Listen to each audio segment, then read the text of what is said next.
ایک علاقے والوں نے اپنے علاقائی امیر کی نافرمانی کی، میں عرض کر چکا ہوں۔ تو میرے دوست عزیزوں، یہ تھی بات، یہ اللہ تعالیٰ کی طرف سے یہ آزمائش ہوتی ہے، اللہ آزما کر دیکھتے ہیں کہ اطاعت پر پورے اترنے والے ہیں یا نہیں۔ اس لیے ہم نے مثالیں عرض کی ہیں کہ احکام آئیں گے اللہ کی طرف سے، اللہ کی طرف سے احکام آئیں گے حیثیت کے خلاف، جذبے کے خلاف، معمول کے خلاف، کوشش کے خلاف، حالات کے خلاف، ماحول کے خلاف، عادت کے خلاف۔ دیکھیے تو صحیح، آپ شراب حرام ہوئی، شراب کے صحابہ عادی تھے، زکوٰۃ فرض ہوئی، مال کی ضرورت ہے، نماز فرض ہوئی، نیند کی ضرورت ہے، زنا حرام ہوا، خواہش کا تقاضا ہے۔ ایک ہر چیز کے ساتھ صرف اللہ تعالیٰ یہ چاہتے ہیں کہ تم اپنی چاہت کو میری چاہت پر قربان کرو، اپنی چاہت کو، ساری کامیابیاں اس میں ہیں۔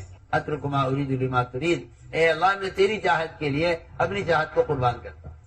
میرے بزرگ دوستو، حال کے امر کا پورا کرنا بس سارے دین کا یہ خلاصہ ہے، سارے دین کا یہ خلاصہ۔ وما ارسلنا من رسول الا لیطاع باذن اللہ، کہ اللہ کے رسول بھیجے جاتے ہیں صرف اس لیے تاکہ اللہ کے حکم سے ان کی بات کو مانا جائے اور اطاعت کی جائے۔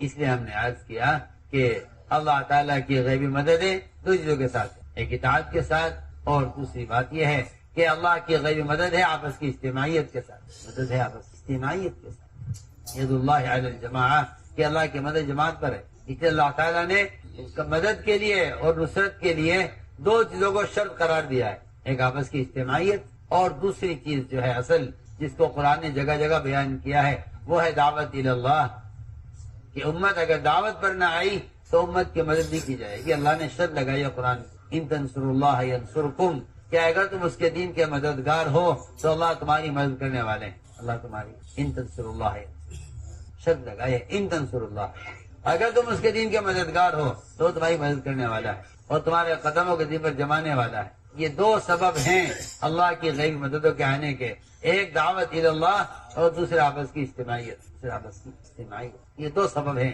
اللہ کی غیبی مددوں کے آنے کے۔ اس لیے اگر غور کریں سیرت میں تو سب سے زیادہ غیبی نصرتیں وہ انفرادی دعوت پر ہے، غیبی نصرتیں انفرادی دعوت، غیبی مددیں ساری انفرادی دعوت پر ہے۔ آپ صلی اللہ علیہ وسلم آپ سفر ہجرت میں تھے، آپ نے ڈاکوں کو دعوت دی، دونوں ڈاکو بجائے اس کے نعوذ باللہ آپ پر حملہ کرتے، آپ کو لوٹتے، دونوں کے توبہ کی، دونوں اسلام میں داخل ہوئے۔ آپ نے سفر میں ایک دیہاتی کو دعوت دی، اس نے آپ سے گواہ طلب کیا کہ آپ کی رسالت پر، اللہ کی توحید پر کون گواہ ہے؟ فرمایا درخت گواہی دے گا، درخت کھڑا ہوا ہے صاحب، درخت چلتا ہوا آیا، اس نے آ کر 3 مرتبہ گواہی دی۔ یہ غیبی نصرتیں ہیں کہ جس سے باطل یا حق کو قبول کر لیتا ہے یا باطل راستے سے ہٹ جاتا ہے، باطل راستے سے ہٹ جاتا ہے۔ اللہ تعالیٰ کا یہ دستور ہے، یہ اللہ کا دستور ہے۔ اس لیے میرے بزرگ دوستو عزیزو، داعی کے پاس دعوت سے بڑھ کر کوئی دفاعی قوت نہیں ہے۔ سب سے بڑی دفاعی طاقت مسلمان کے پاس اپنے دین کی دعوت ہے، دین کی دعوت سب سے بڑی دفاعی طاقت اپنے دین کی دعوت۔ اس لیے ہمیں اس کا اپنے آپ کو پابند بنانا ہے، اپنے آپ کو اس کا پابند بنانا ہے، اپنے آپ کو اس کا پابند بنانا ہے کہ جو صفات ہم سے مطلوب ہے اللہ تعالیٰ کو، وہ صفات پیش کرو، وہ صفات پیش کرو۔ ورنہ میرے دوستو عزیزو، نسبت کا حاصل ہونا کوئی کمال نہیں ہے، نسبت تو بہت آسانی سے مل جاتی ہے۔ آپ 3 دن لگا لیجیے تبلیغ میں، آپ کو تبلیغ سے نسبت ہو جائے۔ میں کہا کرتا ہوں کہ اگر مناسبت نہیں ہوتی تو طلاق ہو جاتی ہے، نسبت کا ہونا مشکل نہیں ہے، مناسبت کا ہونا اصل ہے۔ آپ کو جانتے ہیں نسبت ہو گئی کہ نکاح ہو گیا، نسبت ہو گئی۔ اگر مناسبت نہ ہوئی تو پھر آپ جانتے ہیں کہ میاں بیوی کے درمیان طلاق ہو جاتی ہے، کیونکہ مناسبت نہیں ہوئی۔ میں یہ کہنا چاہتا ہوں کہ اس کام کے ساتھ نسبت کا ہونا کافی نہیں ہے، اس کام سے مناسبت ہونی چاہیے، اس کام سے مناسبت ہونی چاہیے، نسبت نہیں، مناسبت، اس کام سے مناسبت ہونی چاہیے۔ یہ جیسا کہ حضرت استقامت کیا ہے، فرمایا کہ اس کام کا کرنے والا کام کے میدان میں مرے، یہ استقامت ہے، کام کے میدان میں مرے استقامت۔ اس لیے میرے عزیز دوستو، حال کے امر کو میں شروع سے عرض کر رہا ہوں، اس میں سے ایک حال کا امر یہ ہے کہ تمہیں اس راستے میں جب بھی نکلنے کے لیے کہا جائے نکل جاؤ، جب نکلنے کے لیے کہا جائے اذا فانفروا، یہ بات سب کے ذہن میں رہے کہ اللہ کے راستے میں نکلنا اللہ کے امر کی وجہ سے ہے، اللہ کے امر کی وجہ سے، حکم ہے اللہ کا، بس اس راستے میں نکلنا اللہ کے امر کی وجہ سے ہے، اور دعوت دینا اللہ کے امر کی وجہ سے ہے۔ جیسے نماز پڑھنا اللہ کا امر ہے اور نہ پڑھنے پر عذاب ہے، اس طرح اللہ کے راستے میں نکلنا اللہ کا امر ہے اور نہ نکلنے پر عذاب ہے، نہ نکلنے پر۔ اس کو تو آج اللہ مجھے معاف فرمائے، اچھے پڑھے لکھے بھی اس بات کو آج کل جانتے نہیں، الا تنفروا يعذبكم عذابا علیما، نہیں نکلو گے تو اللہ تمہیں عذاب دیں گے۔ ہمارے ایسا کا ملفوظ چھپا ہوا ہے کہ اس راستے میں نکلنے میں کوتاہی کرنا اللہ کے عذاب کو واجب کر دیتا ہے۔ اس راستے میں نکلنے میں کوتاہی کرنا اللہ کے عذاب کو واجب کر دیتا ہے۔ آج تو مسلمانوں میں اس کا تصور بھی نہیں ہے، لوگ یہ سمجھتے ہیں کہ وہ قتال کے نکلنے کے لیے ہیں وعیدیں، حالانکہ ایسا ہرگز نہیں۔ بے شمار قرآن کی آیتیں اور بے شمار حدیثیں ایسی مل جائیں گی آپ کو اگر آپ دھیان سے پڑھیں کہ جہاں قتال کا ذکر بھی نہیں ہے، قتال کا شبہ بھی نہیں ہے، بلکہ صحابہ خود کہہ رہے ہیں کہ کوئی قتال ہونے والا بھی نہیں ہے، اگر نہیں نکلو گے تو عذاب آ جائے گا، نہیں نکلو گے تو عذاب۔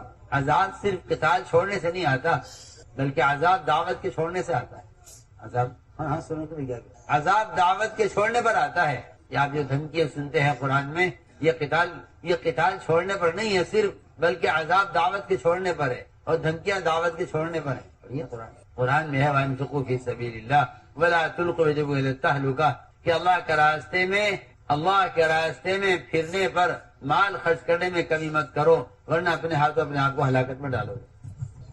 یہ آیت جب نازل ہوئی جب صحابہ کرام نے کچھ عرصے کے لیے مدینے میں رہنے طے کیا تھا مقامی کام کے ساتھ، کچھ کاروبار، کچھ تجارت، کچھ اپنے ذاتی کام دیکھنے کے لیے، اس پر آیت نازل ہوئی۔ صحابہ خود فرماتے ہیں اس آیت کے نازل ہونے کے وقت صحابہ خود فرماتے ہیں کہ اب کوئی قتال بھی ہونے والا نہیں ہے، یہ نکلنا ضروری ہے، کیونکہ نکلنا اللہ کے بندوں تک اللہ کے دین کے پیغام کو خود پہنچانا یہ اللہ کا حکم ہے، یہ اللہ کا حکم ہے۔ اس حکم میں کوتاہی کرنا یہ اللہ کے عذاب کو واجب کر دیتا ہے۔ اس لیے میرے دوستو عزیزو، اس کام کو اللہ کا امر سمجھ کر کرو، اس کام کو اللہ کا امر سمجھ کر کرو، یہ کام اللہ کا امر ہے۔ اور نکلنا اور پھرنا یہ تو دعوت کا قوام ہے، نفر کے بغیر تو تبلیغ کا کوئی تصور ہی نہیں ہے، نفر کے بغیر تبلیغ کا کوئی تصور نہیں ہے۔ میں آپ سے اللہ کی قسم کھا کر کہہ سکتا ہوں کہ اگر آپ نقل و حرکت کے بغیر اسلام پھیلانا چاہتے ہیں تو پھر آپ اسلام پھیلائیں گے آلات کے ذریعے، کتابوں کے ذریعے، اخبار رسائل کے ذریعے،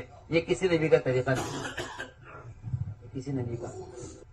بلغ ما انزل الیک من ربک، آپ خود پہنچائیے۔ ان لم تفعل فما بلغت رسالتہ، اگر آپ نے خود نہیں پہنچایا تو آپ نے رسالت ادا نہیں کیا۔ پڑھیے آپ اسے پڑھیے، آپ نے فرمایا میں اس راستے میں نکلوں قتل کیا جاؤں، پھر زندہ کیا جاؤں، پھر نکلوں پھر قتل کیا جاؤں، پھر زندہ کیا جاؤں، پھر نکلوں پھر قتل کیا جاؤں۔ پڑھیے آپ، اس لیے میں آج کرنا چاہتا ہوں کہ نقل و حرکت اور خروج اس کے علاوہ اور کوئی ذریعہ امت تک دین کے پہنچانے کا نہیں ہے۔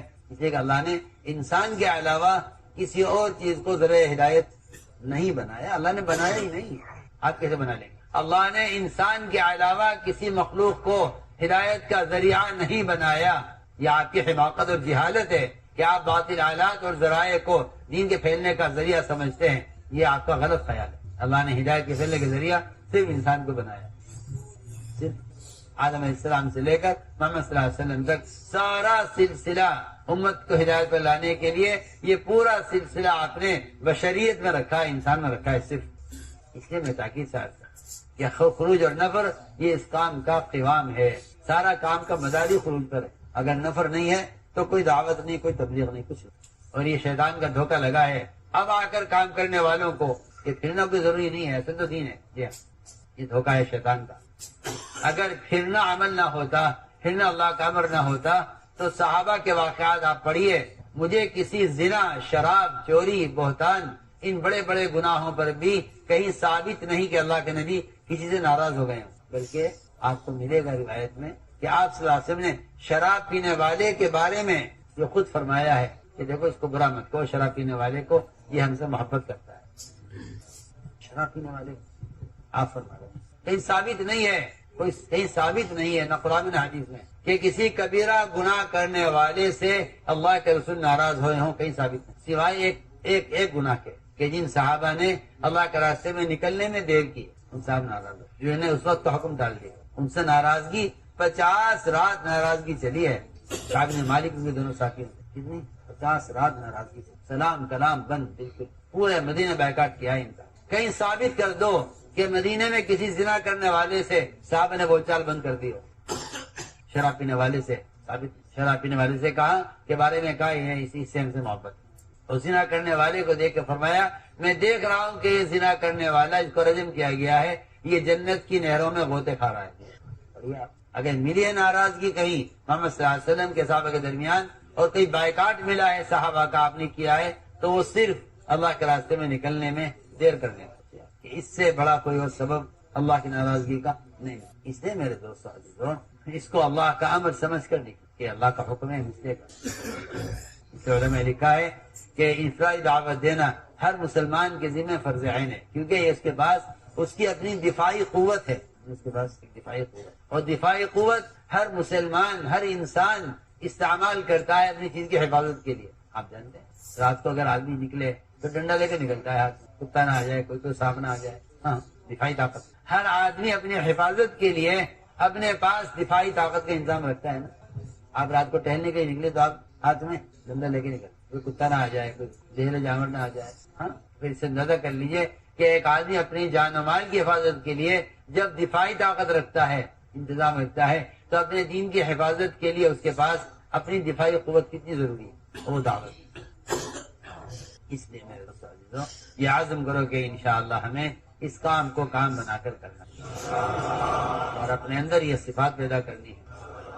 اس کے لیے ارادے فرماؤ قدم. جو علماء سال کے لیے آئے ہیں سال پیش کریں, جو علماء 4 ماہ کے جو علماء سال لگا چکے ہیں دوسرے سال کے لیے اور تیسرے سال کے لیے آپ کو پیش کریں کر کے